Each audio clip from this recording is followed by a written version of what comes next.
დედას რომ ვეუბნები, ხევსურს უნდა გავყვე მეთქი. აი შენს პატრონს პასუხობს. აბა თბილისში ვინ ვიპოვო ჩემსავით გიჟი, ხევსურეთში რომ წამომყვეს. ვისა ვუხსნა რომ აქედან შორს მინდა.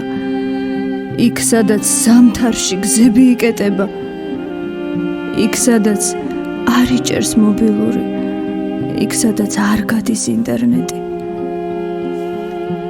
ვის გავუმხილო ჩემი ოცნება რომ უბედნიერესი ვიქნები მხოლოდ მაშინ შვილებს რძის შემდეგ რომ წყალნარევი არყით დავარწყულებ. ქმარს კაფიებით ვესაუბრები. ცხენით ვიჯირითებ. ზამთარში შეშას დავჩეხავ, როცა ჩემი ჯერი იქნება. და როცა დიდ თოვლობის გამო შვილებს სკოლაში არ გავუშვებ, შუა ცეცხლის პირას ვეფხის ტყავსანს ვასწავლი. ხევსურულ კილოზე ვისაუბრებ და არასოდეს მომენატრება კოკა-კოლა და თოლიას ჩამოსასხმელი ნაყინი. იქ სადაც წვერს ატარებს ის და ჩვენი შვილები ფეხში შველები ირბენენ აგვისტოში. იქ სადაც ვერასდროს ვაკადრებ ქმარს, მის წინაშე შარვლით გავიარო. იქ სადაც ჩემი შვილების ერთადერთი ნარკოტიკი შიპიტაური იქნება და მათ ვენებს ვერ დაემუქრებათ შპრიცი. ვისწავლი წინდების ქსოვას და შვილებს ნანას ხევსურულ მელოდიებზე დავუმღერებ. ვასწავლი ჩემს ბიჭებს, არასდროს გატეხონ სიტყვა და არასოდეს დატოვონ ხევსურეთი. გაუკვირდებათ ალბათ ხევსურებსაც, რატომ ამოვიდა აქ საცხოვრებლად? რატომ არ ჩადის ბარში, ზამთარში მაინცო?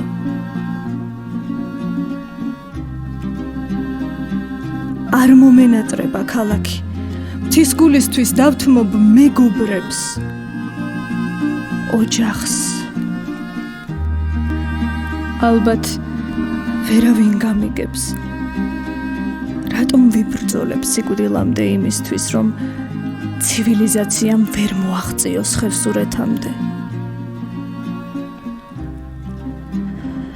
ხელუხლებელს ჩავიხუტებ გულში ქართულ მთას და ბედნიერი ვიქნები, რომ ჩემს შვილებს არ ეცოდინებათ, რომელი ჯინსია უკეთესი, რომელია მობილურის ბოლო მოდელი, რომ ვერასდროს ვუყურებთ საღამოს საინფორმაციო გამოშვების პოლიტიკურ მიმოხილვას, რომ ვერასდროს მომიტანს ჩემი ქმარი ისი პარიზში ნაყიდ სუნამოს და ჭრაჭუნა ქაღალდში შეფუთულ თაიგულს.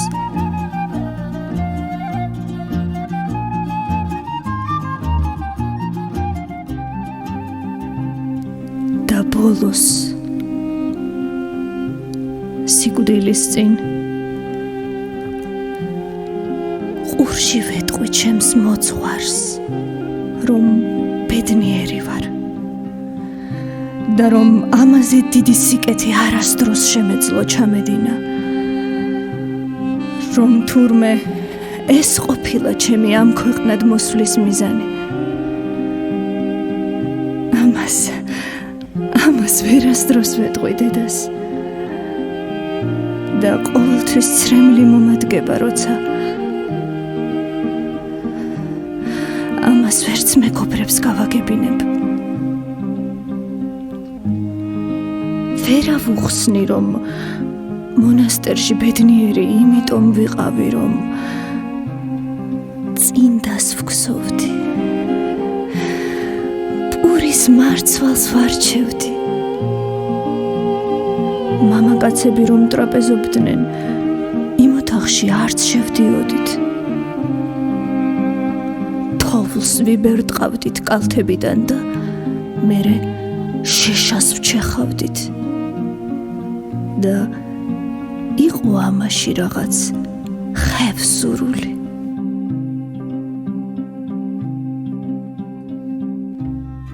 ვერავინ გამიგებს, რომ შეიძლება შერყეული ვიყო ხევსურეთზე.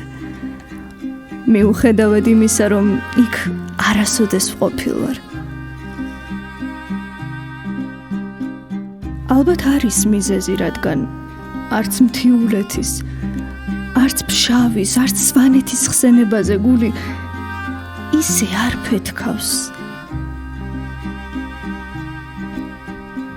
შენ რატომ გესაუბრები? არა, არ მაქვს იმედი, რომ შენ გამიგებ. მაგიტომ არა. უბრალოდ არ ეცდები გონს მომიყვანო.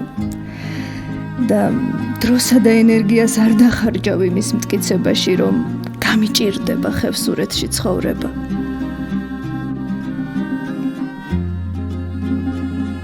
ამის მტკიცებას შენთვის აზრი არ ექნება. შენ ხომ არც კი იცი ვინ ვარ. ჩემი სახელიც კი არ იცი. და შენთვის უბრალოდ სულ ერთია, ჩემი ოცნებები რეალურია თუ არარეალური. ჩემი მეგობრებისგან განსხვავებით შენ მათი არასოდეს შეგეშინდება. ხო და ამიტომაც გესაუბრები.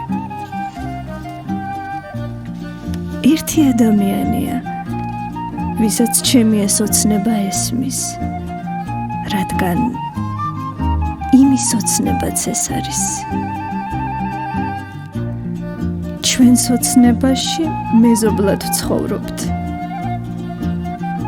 მისი შვილები ქერა და ცისფერთვალება არიან. ჩემი შავგვრემანი და ხუჭუჭა. ჩვენი ქმრები ერთად დადიან სანადიროდ და მერე ჩვენი შვილები ერთმანეთზე ქორწინდებიან. ქორწინდებიან და არასოდეს ტოვებენ ხევსურეთს.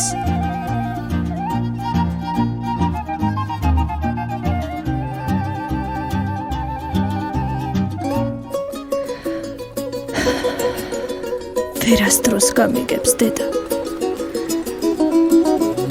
ვერასდროს გამიგებს, რომ არ მინდა ამ ქალაქში. ქალაქში, სადაც ცა ნაცრისფერია. სადაც ყოჩივარდებს 20 თეთრად ყიდიან. სადაც ყოჩივარდებს 20 თეთრად ყიდულობენ და ისე აჭკნობენ, რომ ვერც კი ხვდებიან. ყოჩივარდების გარეშე გაზაფხული რომ ვერ მოვიდოდა.